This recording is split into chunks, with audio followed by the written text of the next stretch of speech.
some foolish people out here who look at their personal relations with white folk, and they have good white friends. And I'm not doubting the sincerity of the friendship. Not at all. Not at all. I do not doubt that blacks and whites can be truly friendly, and we should be friendly as people. And I don't see any problem with having those friends, you know. But do not confuse your personal relations with the relations between groups. Do not always assume that the dynamics that determine your personal relationships are the same dynamics that can be used between groups. That's a serious error that a lot of people make. I live by the code, that's my eye. Whipping vegan food up in my pot. Why they claim I acted so unruly? Cause I'm listening to while it move Rudy.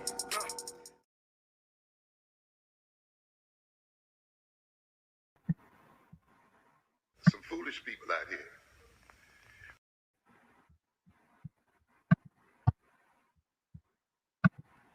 Welcome to another Geechee conversation. Today we have elders wisdom session. I have one of my beloved elders. The community loves this elder so much. Baba, would you please introduce yourself and we'll get right into the dialogue? Thank you, Brother Geechee. I'm glad you got me on the program here in the platform. I'm in Kalimzi, and I don't know how beloved I am, but I do have friends and very few enemies. We definitely love you. Wisdom but always being shine on us. but I'm glad to be here, and whatever I can share with yourself and the family, I'll be more than happy to do that. Love it. So we're gonna mainly flow. It's not a topical one like the other ones. Every so often we want to keep having our elders in the, so we can sit at their feet. And obviously you can join in through Facebook or Instagram, not Instagram, YouTube, and share the video with your family and friends to join as we sit at the elders' feet. I want to start off with this. So we talk about this concept of liberation all the time and liberating the minds of African people.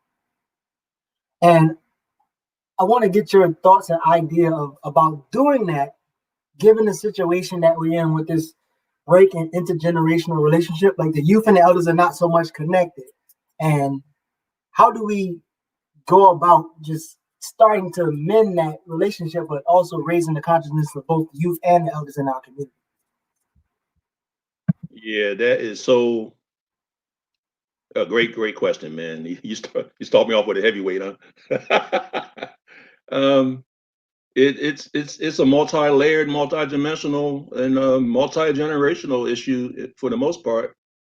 I'll try to break it down as simply as I can in my thoughts and the way that I'm looking at it.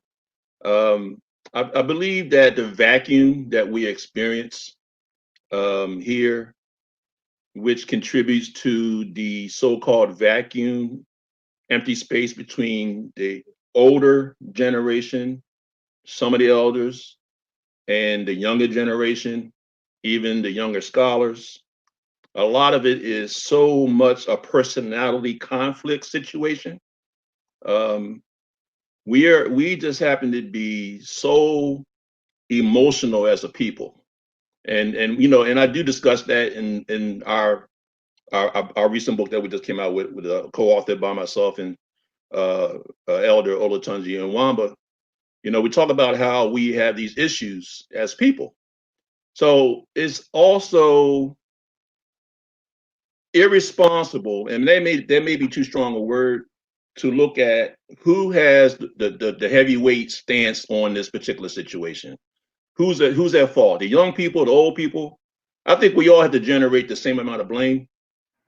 I do know that we do have some elders, and myself included, where if it looks like you're open-minded young person, and you want to be open to conversation, not so much sitting at my feet, because that doesn't really matter to me. I think that we sit at each other's feet and we have discussions, because I made this point a while back. This is before one of our really beloved, one of my beloved young people that died. about 3 years ago, Ivan Irby, aka Africanus, him and Khufu, Aku Menchu-Hotep, who's also part of our group. I had made a comment to Brother Olatunji that when I sit down and have a conversation with those two young guys, and now there's other young people who are in my sphere of influence, I'm learning so much more from you guys than you're learning from me. I see that is such a unfair exchange. You know what I mean? Not for you, but for me, because I think I'm getting more out of that relationship than you. So we need more elders to think and adopt that attitude. And I think would be yes, I am putting on the elders to a certain degree, and we have to learn to open up and be not only available but vulnerable. Because I don't have a problem saying I make mistakes. I'll when I'm in a one-on-one or having a private conversation with even with you, I know me and we're gonna develop. I can see a pretty good relationship. We just met each other not too long ago, and we had this bond already. I'm pretty sure you agree, Brother Grichi, that I think there's something that we can build on here. And the fact that you got me on your platform tells me so much. But I think that when I sit down and have conversations with young people, I think that the rewards are going to be magnificent, and I think that will be help us go a long way. But we need to stop being so damn emotional and get out of this personality crap. Just because somebody thinks a certain way, somebody has a certain way of doing things. Some people can be more aggressive on Facebook than others. Some people have a problem with expressing their opinion, and people got a problem with that. Bro, I mean, your opinion doesn't change my opinion.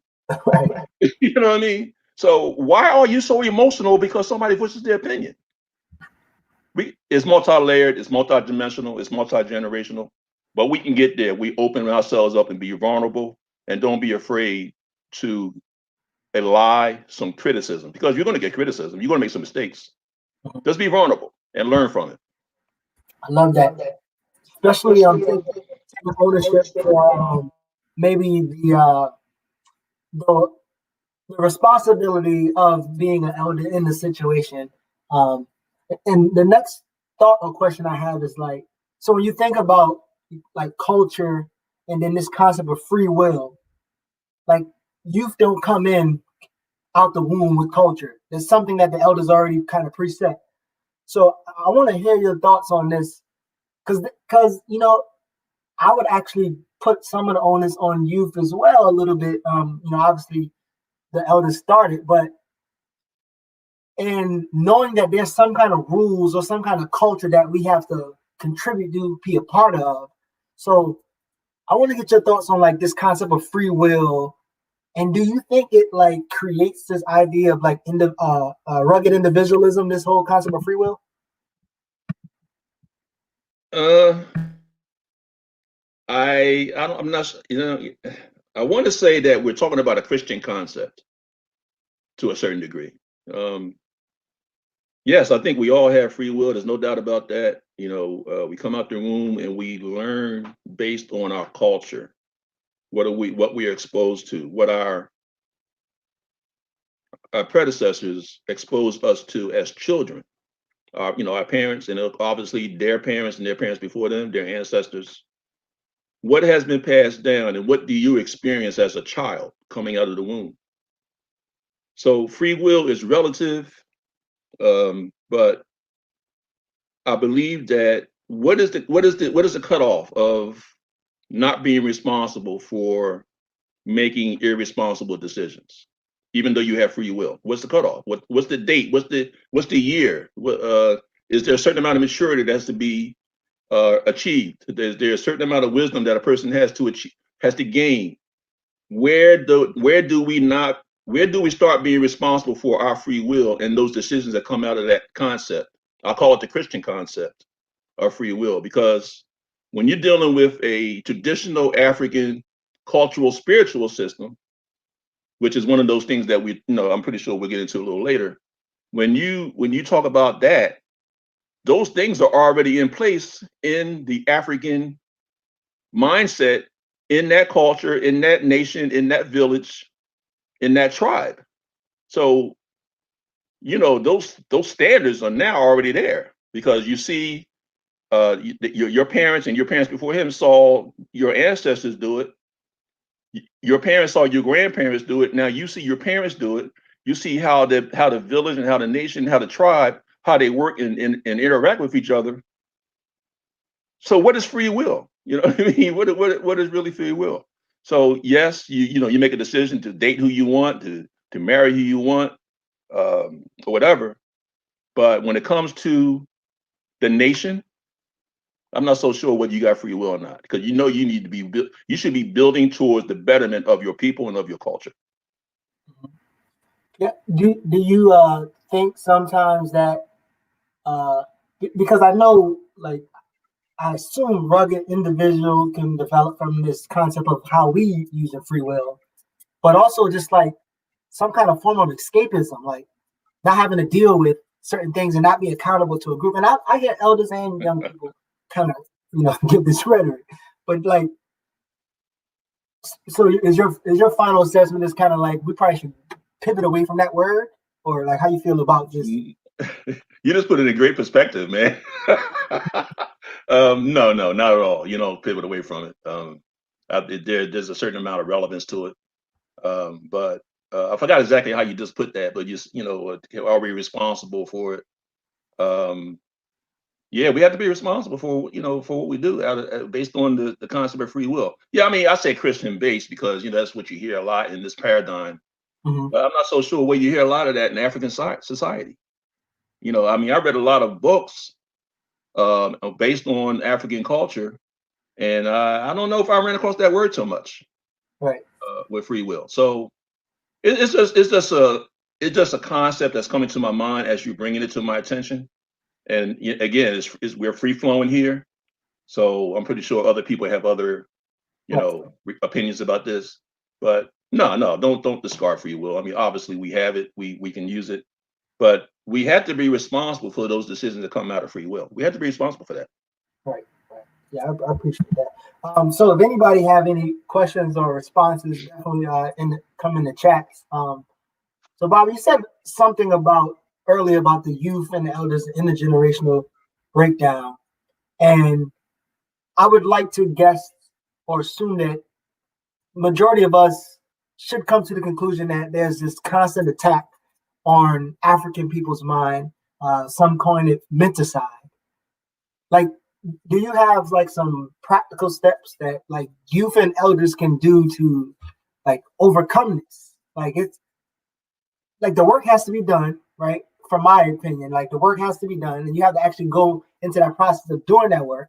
Some people call it decolonization or whatever term. But how do we even begin to have that like conversation over this menticide?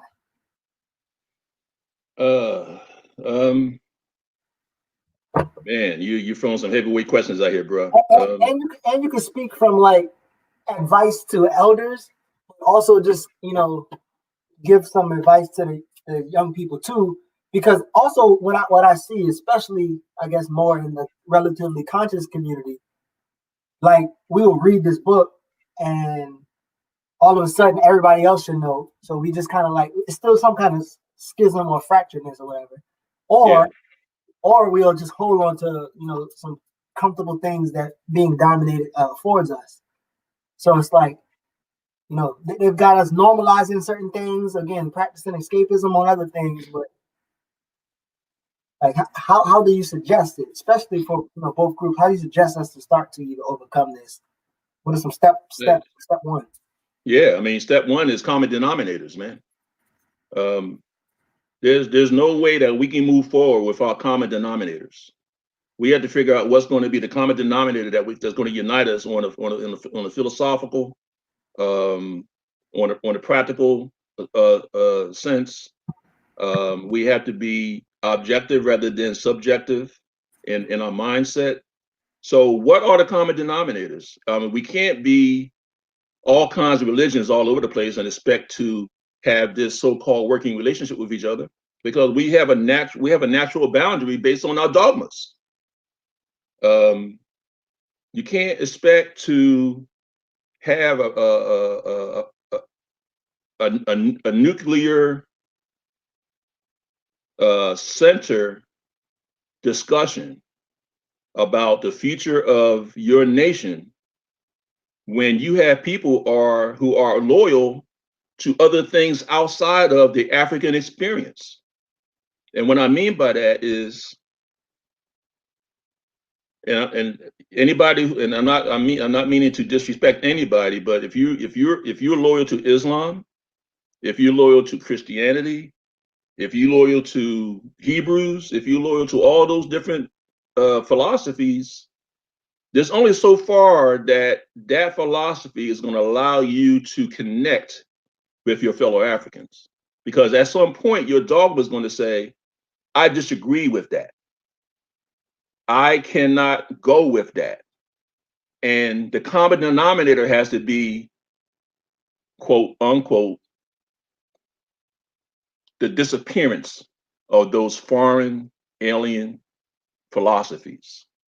No disrespect to anybody, because some people are never going to get out of that. Right. Some people don't see the value in getting out of it. They love what it has done to their lives. And yes, some people have been enriched by the dogmatic religious experience. They become better people. They've overcome addictions, and all these different things. They even see the development of a community within their groups, their religious groups. So who's to say whether they're not doing any good? And they are doing some good. But if we want to look at the larger scale of nation building, African nation building, we got to find out what these common denominators are. And guess what? As long as we're separated with this dogmatic philosophy, it's going to be very difficult to find common denominators. Very, very difficult. Right. Yeah, I think that's powerful. I remember at one point I was kind of like, I can't deal with people who believe this, maybe Christianity or whatever. Then I'm like, well, is your belief system rooted in liberation? So do you have liberation theology? Then we can probably work. Yes. And I think that openness, like you said, is what's going to get us to this kind of common denominator. But and actually, I'm gonna pause there because I want to get into that later on in terms of like the fracturedness in our identities, because boy, that's the one. Like that's I want to be more today. You want to be Hebrew and yo. I'm indigenous. I was here, so right. This is confusing. I also want to detour, but we're gonna get back to this question that the sister is asking on the comments. But I want you to just chime in, and then we're gonna get back to that topic later on. But her question is this so-called new president going to pull the same stunts as Trump did? How you feel about this political climate in question, and even our possible delusions about it? Well, I think it is delusional. I don't have a dog. I don't have a pony or a dog in this fight at all. Be honest with you, I could care less about who the president is. They spend so much. I mean, just look at this one particular fact. Just in the state campaigns that they participate in. I'm talking about the presidential campaigns in the state. They can spend as many as 100. They can spend as much as $100 million just in one state on advertising and things of that nature. That money's coming from somewhere.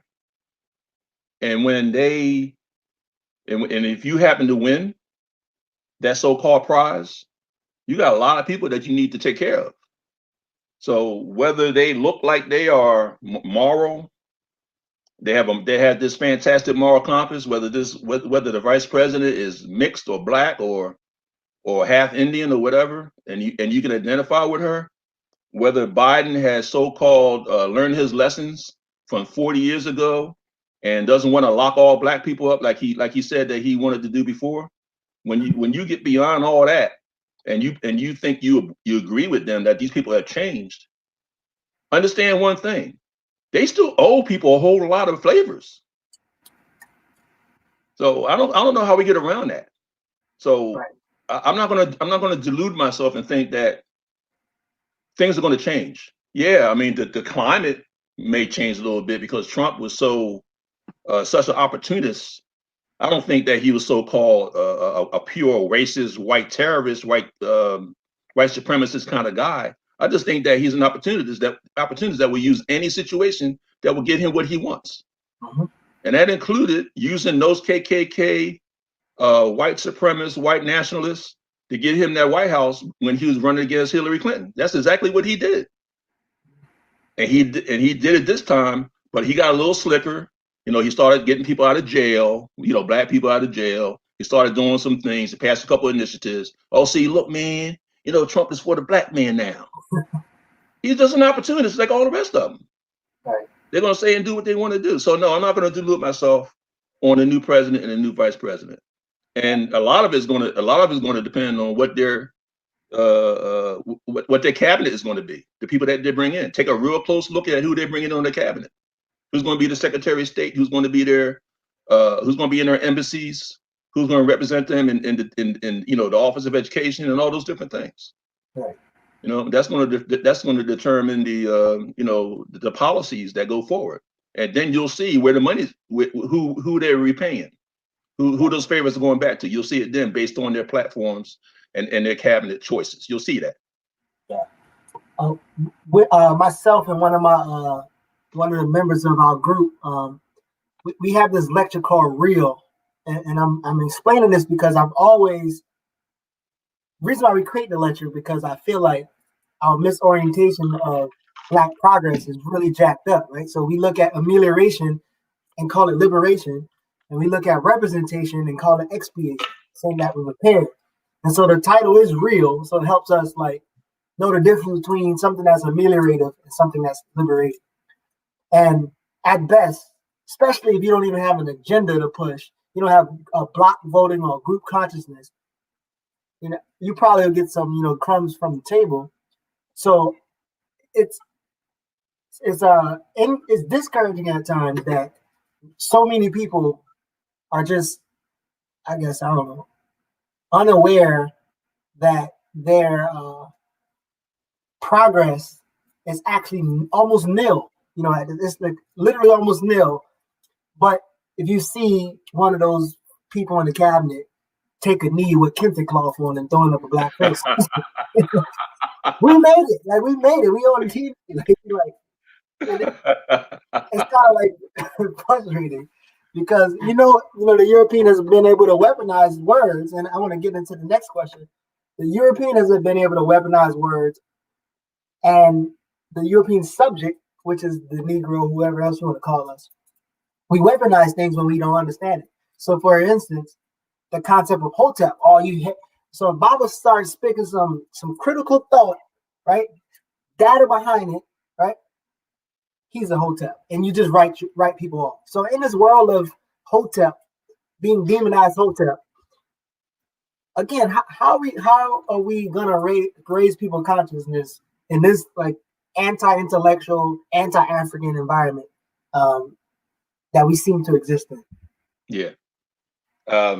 I mean, it's pretty simple. You always, well, I don't want to make an absolute absolute statement on it, but to me, it seems though that you always demonize and even castigate what you don't understand. And if you don't understand it, and you have no, you know, option, or you have no, you have no desire to find out what Hotep even means. Hotep becomes a shallow characteristic of an entire community of people. So if you have negative experiences with anybody in that so-called Hotep community, because that's when they start calling people Hoteps and slow teps and all this other stuff. They actually get pretty ingenious with those words. That's because they had some kind of a negative experience. And to be honest with you, in certain respects, Brother Geechee, there are some examples of some people who I don't blame them for being pissed off and calling people hoteps and slow teps and no teps. Because you have people who are taking advantage of a community of people who don't have a clue Vulnerable, yeah. and are learning how to navigate these so-called new African consciousness, higher awareness type waters. And then you got this person comes in who knows how to talk, who knows how to who knows how to eloquently speak about certain concepts, and then bring you in like the preacher down the street at the church. And the next thing you know, you got this following of people who are so naive, and then it only becomes an exercise in capitalism anyway, because that means they got something to sell, they got something to produce. Well, they're not producing any damn thing, but they have something to present that looks valuable to people who have no desire to even to research what that product or that concept is all about. So our problem is the eloquence of our so-called leaders. And that brings me back. That brings me to this. There's a book called The Eloquence of the Scribes. Okay. And that's by Aya Kwayama. Now, you've probably seen this book online on Facebook. People have talked about it. It's very influential book. And it's also a very important book because it brings you through step by step what the African experience was from its early infancy of ancient Kemet, the Nile Valley civilization, all the way through, the Nile Valley, the Southern Kemet, Southern Africa, East Africa, West Africa, all those civilizations, all the nations, all those tribes. It brings all through there. But one thing I want you guys to understand: the eloquence of the scribes. You have to be you cannot be an eloquent scribe unless you have a certain degree of morality. You can be eloquent, but you can't be a scribe. Do you guys know where I'm going with this? Okay, so we have a lot of eloquent speakers who sound really, really good, and they're presenting themselves as these so-called intellectual people who are scribes, and they might even have information and knowledge of Nile Valley civilization, Western African civilization, Yoruba, Ife, and all those different things. They may have they may sound really, really good, but if their morality is tainted and their integrity is nil, that eloquence doesn't mean anything. It doesn't mean a thing. So, what is eloquence? Eloquence is I actually wrote some notes. Eloquence is being persuasive in speaking or writing. It can be of great power and it can be appropriate. But one thing it doesn't say in the description of being eloquent, there's nothing in that description that says being moral or having morality. So be very, very careful of who these people are who are claiming to be these so-called scholars. And they're very, very eloquent. They're very, very they can be very, very effective in trying to get you to think and believe what they're selling. I always often think, and I ask this question sometimes, like what made you get into studying and gaining a certain consciousness? And I want to know if it was anger at the white man, if it was love for your people, like what exactly? Because quite often you see people just get it to like no more than the other person, right? Or argue or beat the other person, and there's really no goal to organize or build up, and it just seems if we were to use anything in that book or anything in those books or those literature or whatever, you would have to be able to use it to organize people to actually achieve the things, because there's no consciousness that I've read or learned that elevates individualism and one person knowing all or whatever. So, like, do you think there's is a trauma response, or is it something that causes our people to do that? Like, get the knowledge to beat people up with it? Yeah. I think there's some vulnerability based on trauma, um, on why we end up where we are in these vulnerable positions. Now, myself personally, my journey started basically in the mid '80s when I succumbed to the disease of addiction, and with alcoholism and the addiction to cocaine. So I was lost for a good 5 to 6 years. I lost the first 5 to 6 years of the formative years of my first daughter, and she was born in '80. She's in her 40s now. Um, when I finally came up out of that, I think one of the reasons why I found out when I going through rehab and therapy and all these other things, we find out, and I'm not by myself on this. We find that we're trying to fill a container, a vessel that is empty, and we ran out of options. We don't know how to do it anymore. You could be the smartest person in the room. I know people told me back when I came out of college in the '70s and going into I was a management. I worked in management quite a bit in the healthcare field. And right before I became involved with the addiction, I was a rising star in the contract management field. And I was very, very intelligent. I was very, very smart. I was navigating the European paradigm. I mean, I was dealing with CEOs of hospitals. You know what I mean? Because I was working alongside CEOs of hospitals. And I was, going to work every day with a suit and tie on.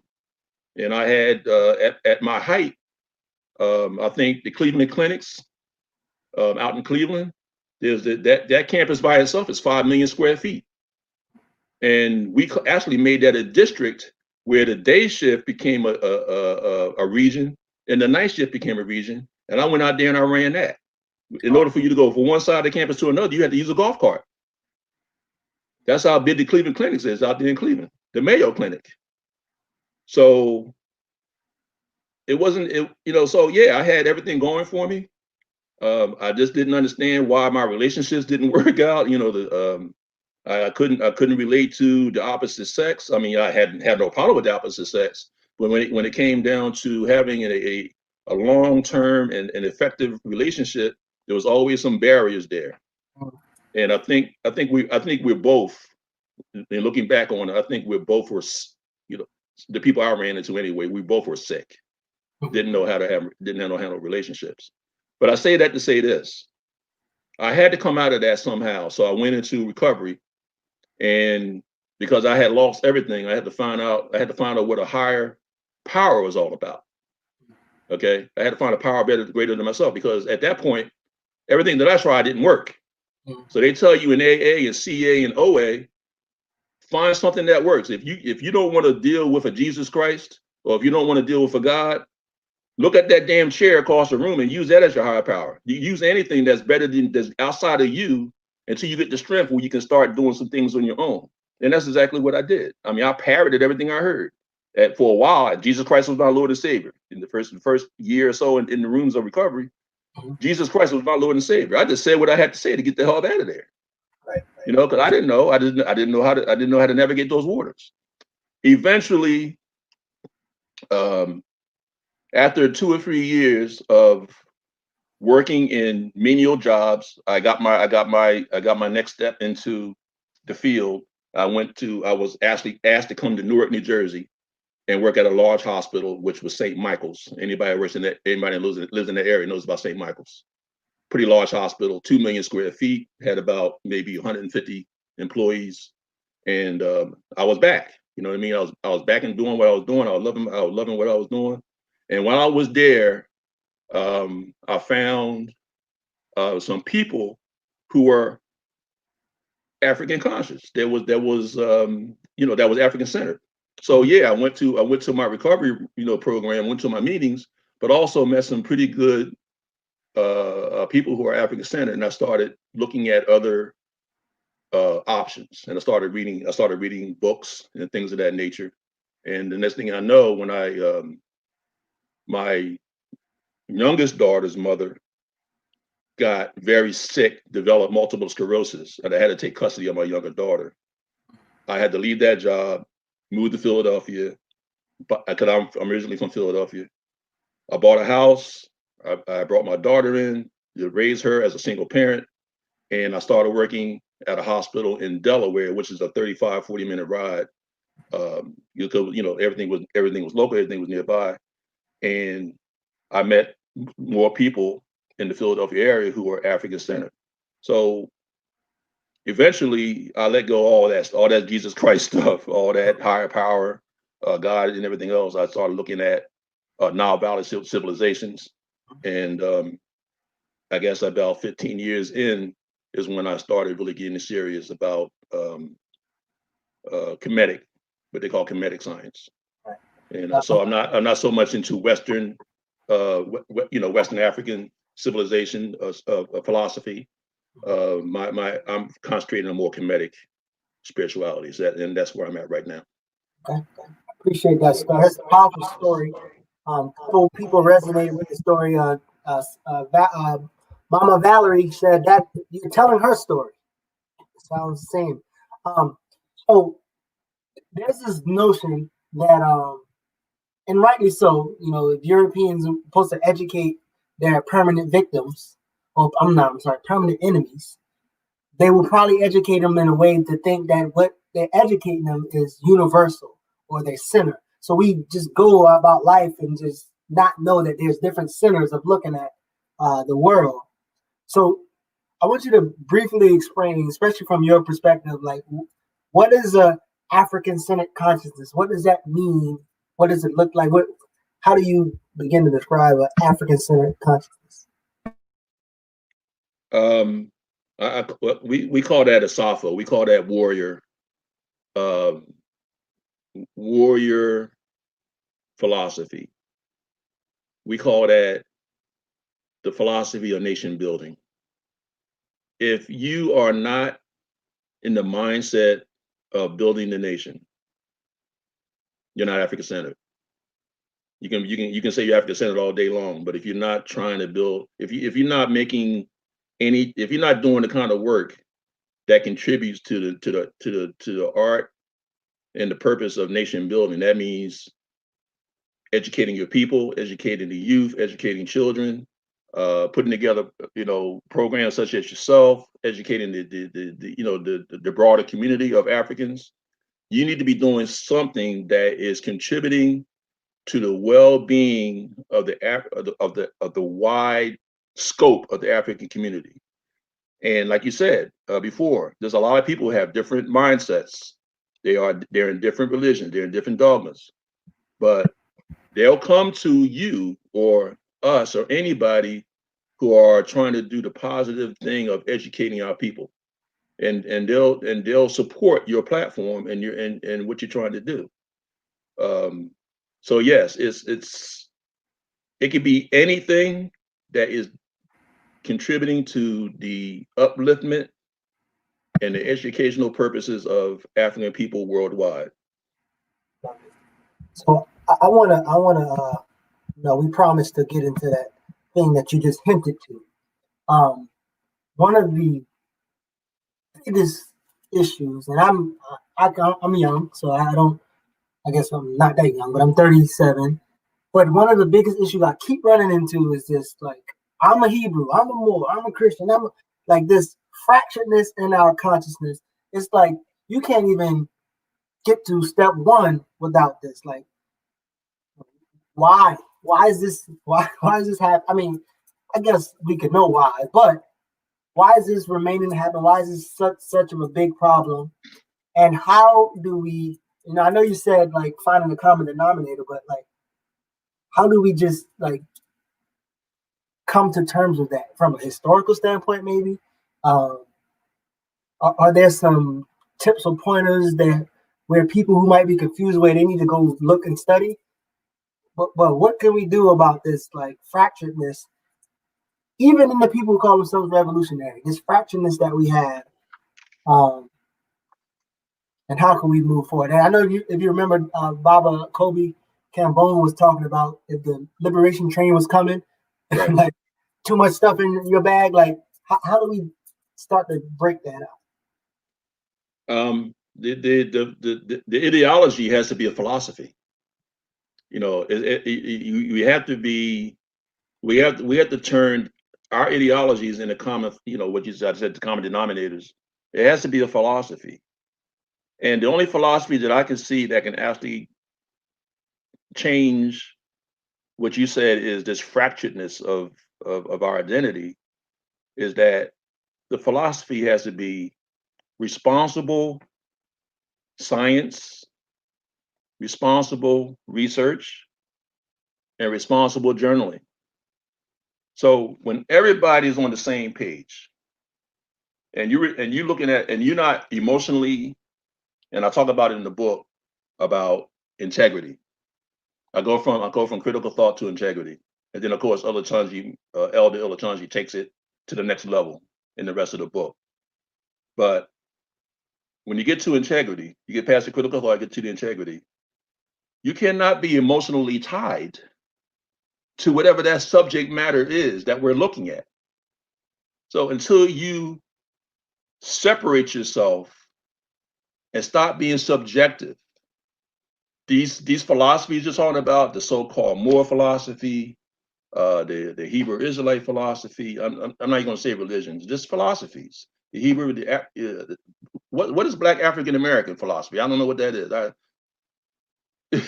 You know, the indigenous African, indigenous American philosophy.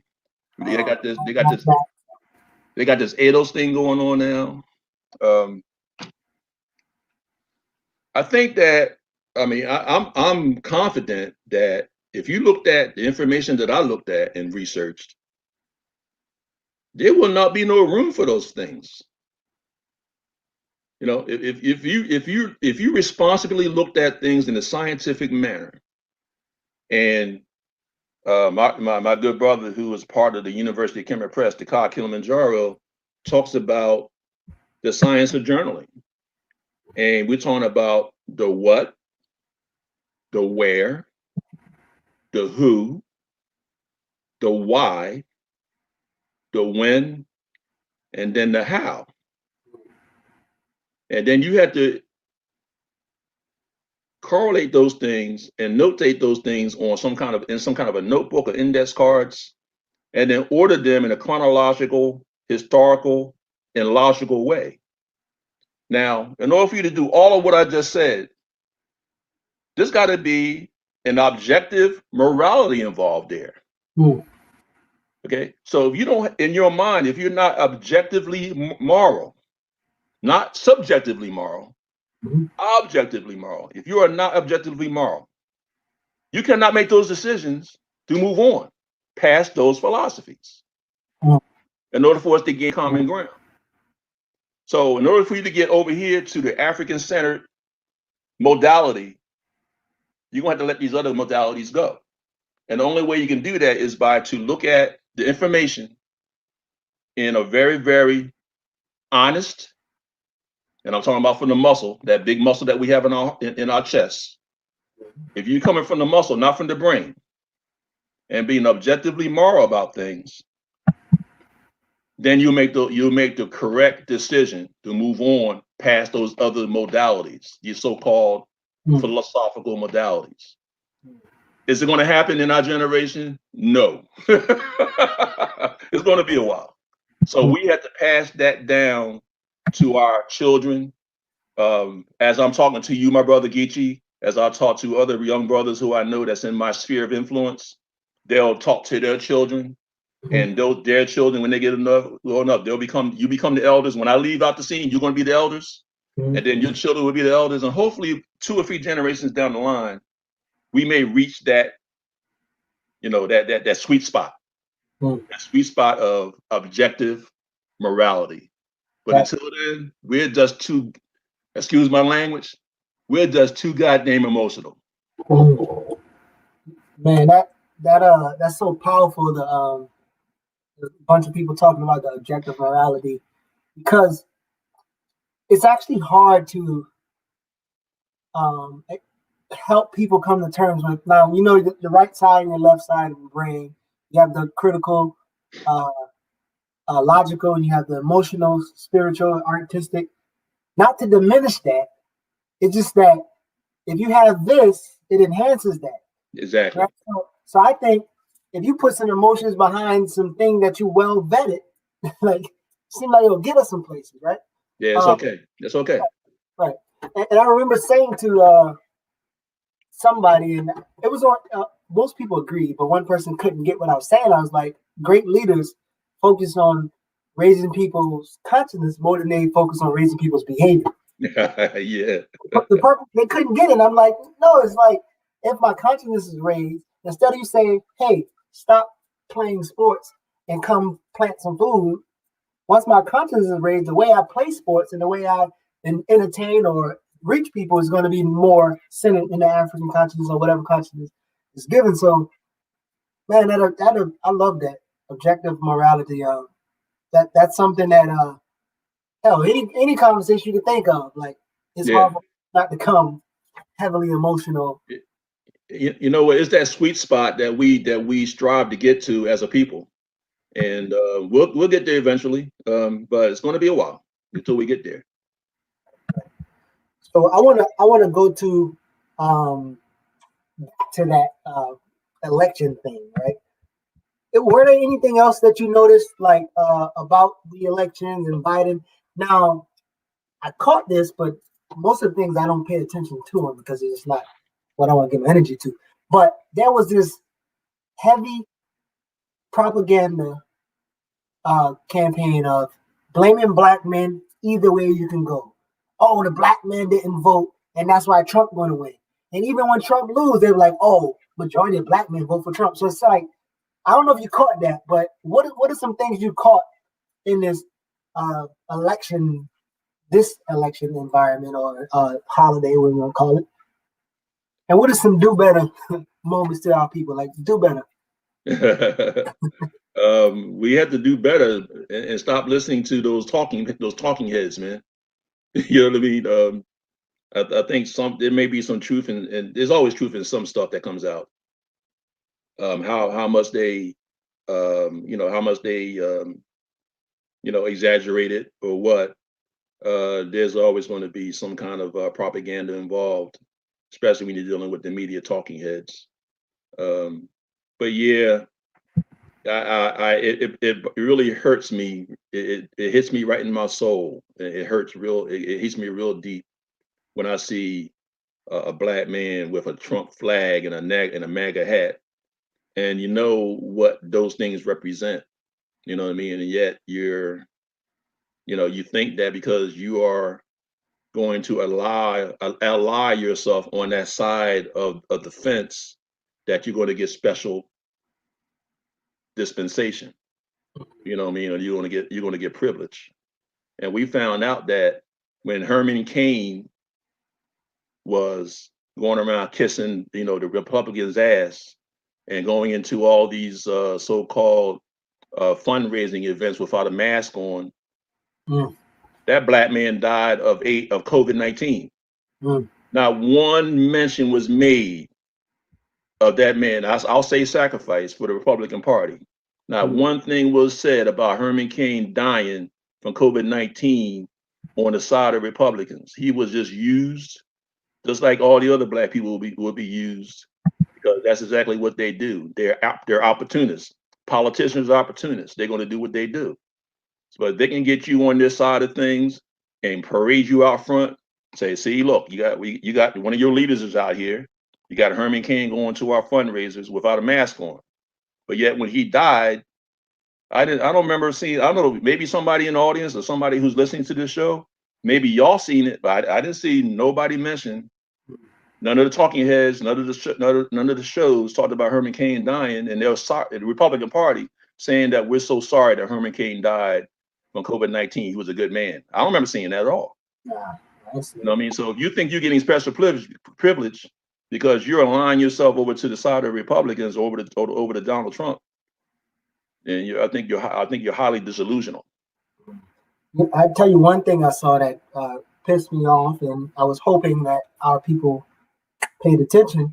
One political thing that happened recently when Bill Clinton was at John Lewis's funeral and said that the movement was going a little bit too far to Stokely, but John Lewis prevailed. You have black people clapping, and I'm like, like I saw that. Yeah, that was strange. That was very strange. It was uncomfortable, frustrating, and all those other things. So if you're watching on Facebook or YouTube, make sure you get your questions in. We are going to wrap up pretty soon, or anything you have to say. They said Herman Cain equals crickets. No, not one thing. So yeah, I was gonna say, Lenny Kim, you're right. Crickets for sure. You didn't hear nothing, man. so Bobby, you talked a little bit about these people like Herman Cain and whoever else. My next question is, when we think about collaborators of white hegemony, collaborators of those people, traitors, these heavily assimilationists, what's your rules of engagement in terms of still focusing on raising that consciousness and then dealing with our traitors? It's kind of like, is there like a line between when you deal with the traitors opposed to help or still trying to raise their consciousness? There's really only two ways to look at this, in my opinion. And I'm hoping that I have wisdom on this, and you guys can give me your feedback on this. Either you go over to that side of those so-called Africans who have political influence, because there's something over there that they can give you in your community.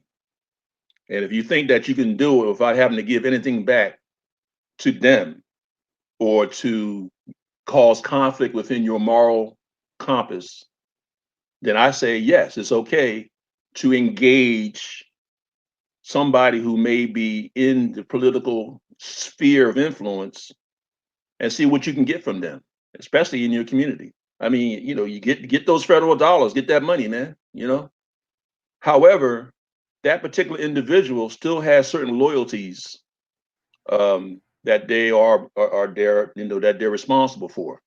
So the opposite is not true. You can't bring that person over to your side of the fence. Okay, you can't do that. I talked about the nuclear center. Baba Mkuu Mzee talks about this quite a bit, the center. And when you have a nuclear center, that means you have people that you trust, those Africans that you trust in that center, those responsible decision-making positions of people that you trust, that you count on, that you know are going to be warriors, that have that Asafo spirit. You cannot bring those kind of people over into your center. Now, I think there is a pretty good example of there's a sister. I think they call her a mulatto. I don't prescribe to a mulatto thing. I think if you have a mixed parentage and you identify as black, I think that's what you are. You might be half black, half white, have a black parent, have a white father, a black mother, whatever. Michelle Alexander is one of those people. Okay. And she wrote that book about New Jim Crow. Huh? The New Jim Crow. No, well, yeah, she wrote that book, but there's another book she wrote about the prison industrial complex. Oh, yeah. Okay, so we know that, and this is why I love this woman. When she was dealing with, when I was dealing with black straight black pride movement with Ayo Kamathi and the guys down there. Mm-hmm. That particular situation kind of blew up. Right. They're still around. There's some good people in that movement, but I remember Michelle Alexander, and I met her at one of those occasions where she says, I understand that I have a mixed loyalty with my parent being one of my parents being white and one of my parents being black. So I'm not going to put you guys in the position to think that you can, you're going to have a question of me being in this center and you looking at me like I got a white parent. Mm-hmm. So rather than giving off those mixed signals, I'll do what I can out here. Mm-hmm. You know what I mean? And I'll make my books available. I'll make my information available. I'm an African through and through. I don't have to prove that to you, but I don't want to cause any more dissension within the ranks by being in your center and you have people saying, "Can you trust her because she has a white parent?" Right. So that is what I call the the epitome of moral critical thought and integrity. That took a lot for her to do that. Okay. So she knew that there's only so far that she can go, but she was willing to do that because she was contributing to the overall health and integrity of the African community. So this is what we need to start doing. We need to start, you know what? You know, who cares? You know, let's work together. Let's do this together. But if I'm going to cause any kind of apprehension in the circle, let me remove myself from it. But I can still work out here. Uh, some people aren't even supposed to be in the center. Right. You know what I mean? You have people who are almost to the point of being criminals. You know what I mean, and things of that nature. You don't want those people in the center anyway. You want people with the highest integrity in that center, making those responsible really critical decisions for the African community. That's what you need to do. But yeah, man, I think to answer your question, you have to move over very, very carefully in that political arena. If you think you can get something out of it, it's okay, because we're living in the European paradigm anyway.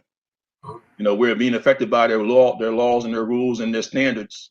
So why not try to take advantage when you can? But at the same time, do not even attempt to bring those people over into your sphere, because it's not going to work. I'm glad that you made that point and illustration, and I want you to kind of go a little bit deeper with this thought, because although Michelle Alexander can contribute to despair, and I'm reminded of this book by Mercer Baradaran, the Color of Money, who's an Iranian lady who wanted to do research on American banking. She started seeing all the economic violence happening to African people, so she changed the name of the book. And she will tell you, I'm not African, I'm not whatever, but this needs to be out there, and we can use this in understanding our economic conditions and America's diversion of economic justice to African people. But my question is, although those people know their role per se and they know how to contribute, in our warriors, revolutionary, I'm talking about self-titled too. What is your thought about this confusion around revolution and reform, right? There's a lot of us are becoming black capitalists and really thinking that we can voting and acting Democrat or whatever. We're trying to reform opposed to revolution. Like, could you help us work out some of that confusion of this, like Sister said, menticide? Can you help us work through that? Yeah. There are levels to that. Obviously, you have people who are in federal politics. You have, and I mean, not and also the nonprofits, sector.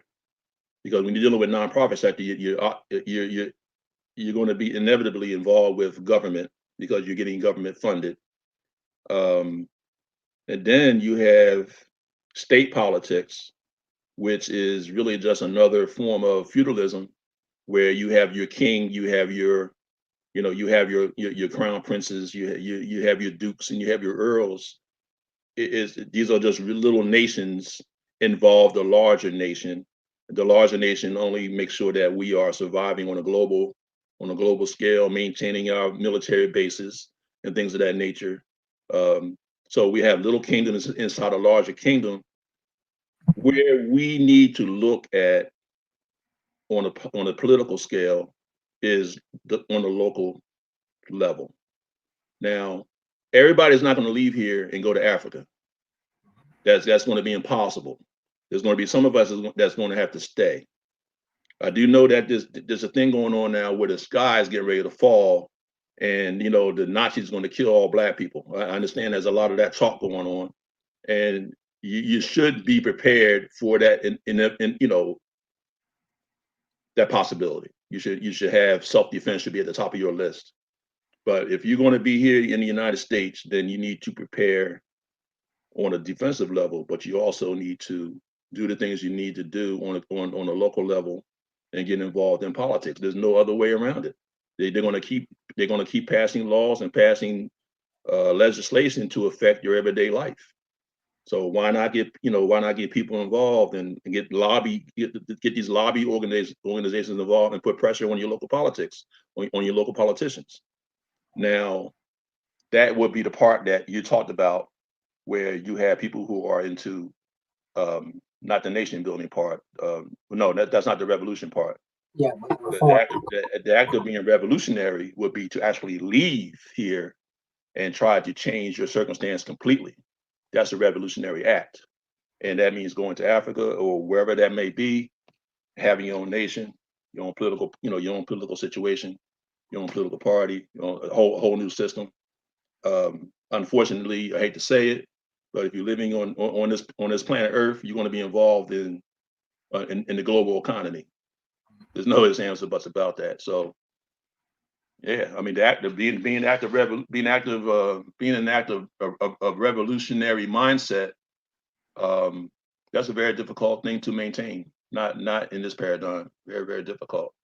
You're definitely not gonna go out there militarily and kick anybody's ass. It's not going to happen. yeah. But, anybody who think you can pick up a gun and start fighting some white people, I got an island I want to sell you or a bridge I want to sell you because they ain't happening. You're not kicking nobody's ass with a couple of guns. Yeah. I remember this picture was floating around of this mother holding a gun, and she was like, "Kill my son, and I'm gonna air this shit out." And I'm like, "Wait, what? Wait, they're gonna kill your son first, and then you're gonna have a shootout with the cops. You're not gonna be emotional, but you gonna have a shootout with cops. Come on, right?" But yeah, I get that. Last question, and then we're gonna let the folks get to their beds and loved ones. So if we want to call it revolutionary or call it something else, we know we want to respond to our kids not having a conservative education. The school system is going to give them a conservative education. The word conserve, status quo. It's not logical for African kids to have a conservative education. What's your thoughts on the opposite of the conservative education, or preparing our kids to revolt? And like you said, whether it's frameworks or philosophies or whatever, like what's your thoughts around making sure we understand that we cannot afford to give our kids education that's going to conserve the way things are? Yeah, I mean, man, I should have asked you what these questions were going to mean, but you kicking my ass right now. Well, you giving them to us, though. I appreciate it. But you know what, this is good, man, because if I would have prepped for this, man, I wouldn't have been ready anyway. But you know what? It really comes down to how do we maintain our livelihood here in the United States? Okay, so some of us are struggling, man, and we are barely making it. Some of us are even going to what they call the because of the COVID-19 and all this stuff and the things that we lost our jobs, especially the service industry. A lot of people in the service industry lost their jobs because of COVID-19. The restaurant industry, a lot of people lost their jobs. So they're trying to do the best they can. They're going to food pantries and everything else. So that doesn't give you a whole lot of options as far as educating your child. Now that does give you time at home, but if you want to be honest, if you haven't prepared yourself on the area of educating your child, getting the curriculum that you need to educate your child at home, doing a homeschool-based education, I wouldn't recommend starting because you have no experience in that. You know what I mean? So there's a lot of different ways you can look at it. You can get somebody in the community, in the neighborhood, and you can get all your children together and you can pool your resources and pay that one, but who's a teacher, who happens to be a teacher, and give that person, the so many odd dollars that you can put together out of 5 or 6 or maybe 10, parents, and have that person educate your children. Okay. If you are lucky enough to have the resources, the money, and the know-how, the personal know-how to educate your child, by all means, homeschool. But conservative education is going to be part of the equation, whether we like it or not. There's a lot of people who are disadvantaged on an economic level, who can't have no choice but to send their children to a European conservative education. Now, what do you do if you're one of those parents? Reach out to who you know are in the community, ask questions, ask people who can help you with giving you resources. What book can you get where you can supplement that income for your child at home? You know what I mean? And then as you learn, as your child learns, you learn. So it's not an easy question to answer, but I think I tackled it the best I can. You did it. You did it. I appreciate that, and I'm glad that it was realistic, because that is the drawback. We're like, we can't afford to do that, and luckily there are tons of resources out there. People doing virtual learning has helped us out a lot. Right? Yes. We're able to get on there and learn, and not only them, but even you as a parent, you can get in on some of that action. Baba, I want them to any final questions for them, and then for you, any final words or thoughts that you want to press upon our ever so grateful heirs. Any last things you want to? Well, I think I want to re-emphasize what I was talking about as far as being morally objective. And we've heard this terminology before about extracting a rational kernel out of the information that you may read or consume or run across in books, in journals, online, and everything else. Understand what the rational kernel means. The rational kernel means that you found what is considered a very, very important part of that collection of data and information. You looked at it in an honest and logical way. You weren't subjective. You entertained and vetted all positions and data of that information. So in other words, I didn't go into looking at this particular book. And the other day, you guys had a conversation about, I think it was homosexuality on the African continent. I think there might have been maybe a person that might have been a little guilty of going to a resource, finding their rational kernel, but it was very subjective. And they came out with that information, their rational kernel, and presented it as something that was proof. And you can't do that.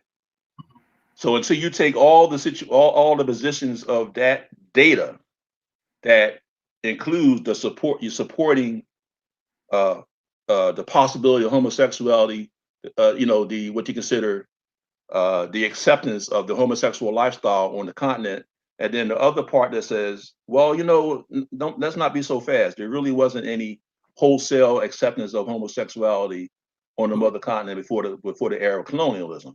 Right. And then you look at all the other things. You look at people, look at their data, look at how they researched. How many people did they talk to? I know the sister who wrote that book that Dr. Mahat talked about. That person did her research over the course of almost 20 years and talked to close to 10,000, 15,000 people in Igbo land. So I think that book is pretty credible, man. You know what I mean? So, you can't, as a responsible, moral, objective person, come out of that book and say, oh, that writer, that author didn't know what the hell that author had an agenda. Right. What? What? Right. If you know that work that person went into to write that book took almost 20 years to write, and you're going to make that opinion about a person, that's not being morally objective. So the rational kernel, when you hear people say that, make sure that they understand what that rational kernel is. It includes all positions, all possibilities, throughout the entire body of work. That means that you read everything in that body of work, and you put down the highlights, the keynotes, and all those different things. You were honest about it. You were logical about it. You was not subjective, and you entertained and vetted all positions in the data. That would be the rational kernel. So when you talk about moral objectivity, understand that you have a responsibility to bring out the honest or moral rational kernel of the data that you're looking at. And if we do that, we'll get to where you're talking about, that sweet spot that we talked about. If we get to that point where we can look at the rational kernel in an honest and objective way, we'll get to that point where everybody can get on the same page. But we got a long way to go. I appreciate that. No, as you was talking about that, and I was thinking about the conversation last night as well. I was already tired of the conversation, but the question that probably some people want to understand is like, yo, what epistemological framework are you coming from? How do you get your information? Then when the person brought their sources, it was from a website that the goal of the website to find homosexuality traces in all history. And it was a white Egyptologist reporting that the Egyptian that they're talking about, the two brothers, were white as well. It's kind of like, it's almost like a Google search. And then you like find it, you're like, see, my proof. And so that was again, I think if you sit people down there, if you ask them questions and you can have them focus on answering it, they'll be able to, admit that they don't know what the hell they're talking about, or they want to achieve something. So we have to stop looking at information that's going to bolster and support our emotional attachment to any information that we're trying to project or support. You know what I mean? So, you can't go in when you're looking at data and researching information. You cannot go in there with an agenda, trying to prove that something exists, something that doesn't exist, that there was a mindset in before colonial Africa or post-colonial Africa. Unless you go to Africa and do the science, you can't have a position on that. Or you need to go to somebody who's done the science, who's done the studies, who spent the years that went into the science, and trust that person was honest enough to put on paper credible information. And of course, you can always backtrack and double check it and go to somebody else's information and cross check and cross reference it. There's a lot of ways that you can verify anything, but you cannot go into any kind of research with an agenda trying to prove your point. So if you already come in there with a point that homosexuality was already existing in Africa, so what are you going to come out with? You're going to come out with your rational kernel that's going to support your opinion. Right. That's what's going to happen. Right. But I love the framework. It's definitely something that helps me, and I know people as well, adjust their equilibrium to understand how to phrase things. And so I appreciate that terminology. Could you tell us quickly about the book and anything that you got coming up? Baba's website is right here.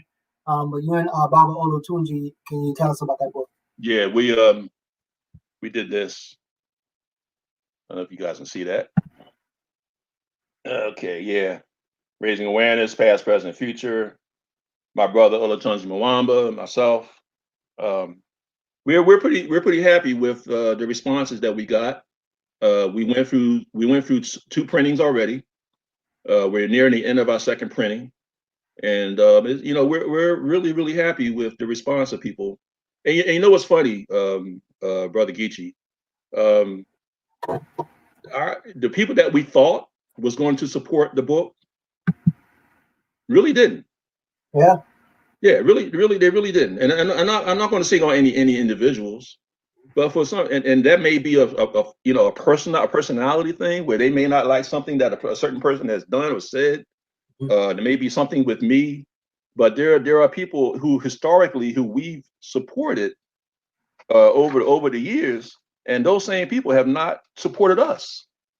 So no, this is not a gripe. This is not a complaint. This is just a reality check for people. So when we want people to write books, we want you to record your history, especially your generation's history. Right. You know what I mean? And you wrote a book already, a children's book, which is very good, by the way. I want to give you credit for that. Thank you. Appreciate it. Yeah, man, it's something that but you know what? You know what it did? It opened up the door for people who are not into what they call the traditional African conscious centered community. Mhm. I know people in my family and my friends who have nothing to do with this African conscious community. When they found out about the book, I got phone calls. Hey, cousin. Hey, brother. Man, I Mhm. heard you write a book, man. And I had no idea these people might have been interested in African conscious material. But they Right. say, let me. I want to buy your book. So we be getting sales from that side. And those, be honest with you, those are the people you want to reach anyway. Right. We don't want to keep preaching to the choir, because you so-called Africans think you know everything any damn way. You know what I mean? So let Yeah. me talk to people who need it, who in the community. They're going, they're in Christian churches. I know I have a couple cousins who are Muslims, Mhm. and they bought the book. They didn't get upset about that at all. They say, you know what, there's information in it that I need to see, and it's going to make me rethink my position on a dogmatic experience that I had most of my life. It's going to make me rethink that. I think I need to see that. I think I need to read that. And that's what they did. Now, is that going to change them? I don't know. We'll see. Because that's not my responsibility how that mustard seed germinates. Seed is there. You know what I mean? So all I got to do is plant it. Me and my brother Olatunji, we plant that seed. You read the book. If it changes you in a year or two or 5 years, even 10 years from now, that's up to the creator. It's up to the Netaru. Let them do their work, and that's all we need to do, to put the work out there. I love it, man. Baba, appreciate you so much. Thank you for coming on. Thank you for sharing the wisdom. As people always do, people will rewatch it and comment and post. There's multiple ways to connect with Baba. There's the link, and I'm sure he'll be back, whether it's a topical thing or another elder wisdom session. So, Baba, again, thank you. Everybody else, peace and thank you. Thank you, sir.